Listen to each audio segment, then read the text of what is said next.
it felt like, finally, right? Finally, somebody listens to me and this can actually do something about this and actually thinks that he can do something for me. And they did. His whole office did. So yeah, it's like, finally, right? So many decades of dealing with that and telling people and not getting the response that you really needed to hear. And I got that from Jeffrey Preszler.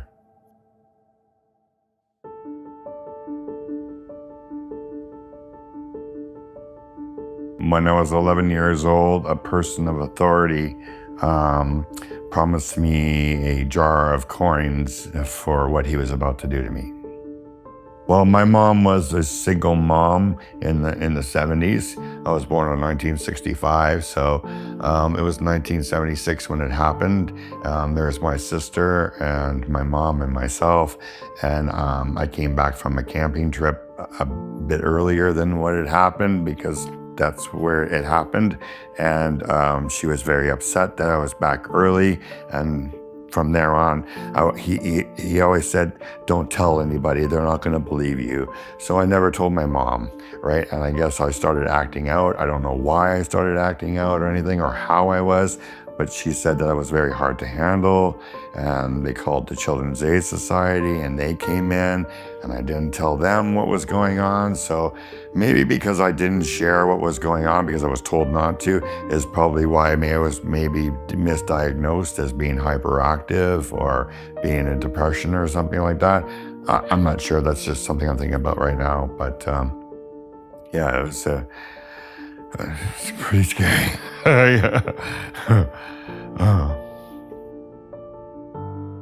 And even when I was in recovery for drug addiction, I never ever told people about it. And maybe if I had, I don't know, maybe it was I could have got more help quicker or something. I don't know. So I was always feeling that I was damaged product, that nobody really wants damaged product around, right? Damaged product is just going to cause problems. What had happened was Jeffrey Preszler's ad. I didn't know who he was until I seen his commercials and stuff like that. And it was very strange because it was late at night and I dialed his number and he was the one who answered. Like, he's the owner of this company and he was the one who answered. He got me, I opened up to him about everything, and he said, I can help you, right? And I want to help you. No one believed him and no one stood up for him. And he had to fend for himself, which landed him on the streets, doing things that no one would ever wish for their loved ones. He is one of the many people that I've met that have been able to succeed in life despite adversity that most people would probably call it a day. And he's really an amazing guy. I mean, he has an amazing sense of humor. And he's a great father. And he's just a good guy that should have never had to go through what he did. And then he let me know that the statute of limitations had been removed and that there was no more time limit and stuff like that. And that's where he was able to go forward with my case. I was not financially able to have a lawyer and to be able to call Jeffrey Preszler and tell him my story and have him tell me that he could help me and that he wasn't going to charge me anything unless he won was very, very relieving to hear that, right? I opened up to my story. He said he could help me and that he wasn't going to charge me anything unless he won. And he won. And I got 2/3 and they got 1/3. We can sign up for a case and end up having to put in 1,000 hours of work where you've never received a penny. When you speak to other lawyers that bill on an hourly rate basis, they think what we do, contingency fee lawyers, that we're totally off the deep end. We're totally nuts. Many of our files that we settle, even though we get unbelievable results for our clients, the sheer amount of work that goes into these cases is significant. Insurance companies and these corporations, it's not like the minute they receive a a demand or a statement of claim. They don't just sit down and say, oh, well, Mr. Preszler, thank you for this. Let's just get the checkbook out and give you the money. There's a dirty business about delaying litigation and using the system to benefit institutions and corporations and insurance companies. So there's all kinds of experts that we also have to retain in order to help quantify your client's case. I can tell you that realistically on most of these cases, we have to spend between $20,000 to $50,000 of our own money hiring experts to prove your case. That's worth it, because here's a professional. He knows all the rules. He knows how to get things and how to get information and stuff like that. So it was definitely worth the 1/3 that they took. And I'm very, very happy with that. And in addition to that, just the records that you have to obtain to prove one's case is thousands of dollars. He did things I could not do, right? He found records I could not find.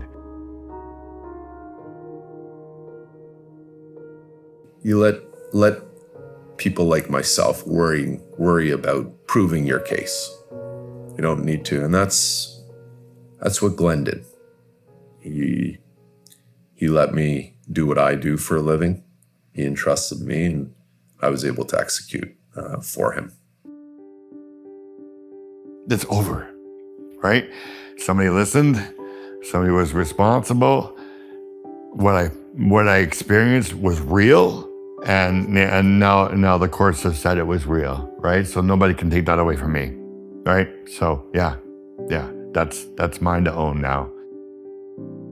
For most people, that's what is most impactful, is that they're finally heard and believed. And that and it helps with your healing, knowing that yes, this can't be taken away, right? By a thought or did it really happen to me or anything like that. You've got the proof. I've got the litigation papers and stuff like that to be able to look back on and stuff like that. So it was nice to be able to put it to bed.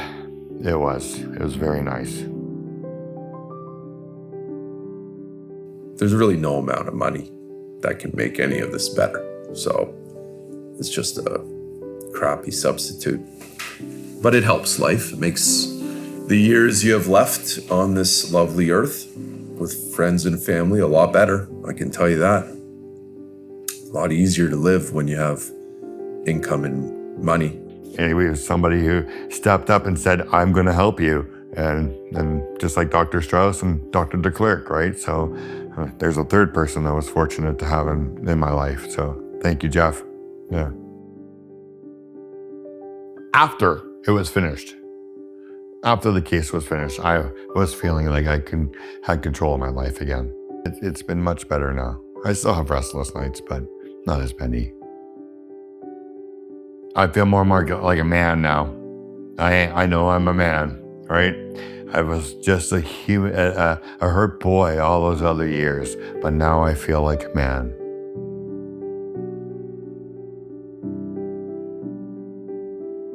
You still know that it happened to you, right? So it's still there. You just don't think about it as much anymore. Before the lawsuit, I was thinking about why doesn't people believe me? Why can't I get this story out? Why is it so hard? Now that it's over, I don't think about those things anymore. So that's why it's easier, because I'm not constantly thinking that nobody wants to believe me or nobody wants to help. I don't want to say he's a unique person, but he's an impressive individual. And, my hat goes off to people like him, especially for the journey that he has gone through in his life and how he's been able to come out the other side in such a positive manner and do so much good stuff for others and our world. Oh, how can I explain that? I'm past it now, but on the What, like the golden road? I don't know. It's not golden, but I'm just on a better path. I feel better. I sleep better. I'm healthier. I don't have to deal with so many mental health problems. Yeah, the healing thing has been really good. It's lifted a big weight off my shoulders to know that I am okay. Even though I was abused, I'm still a worthy human being, right?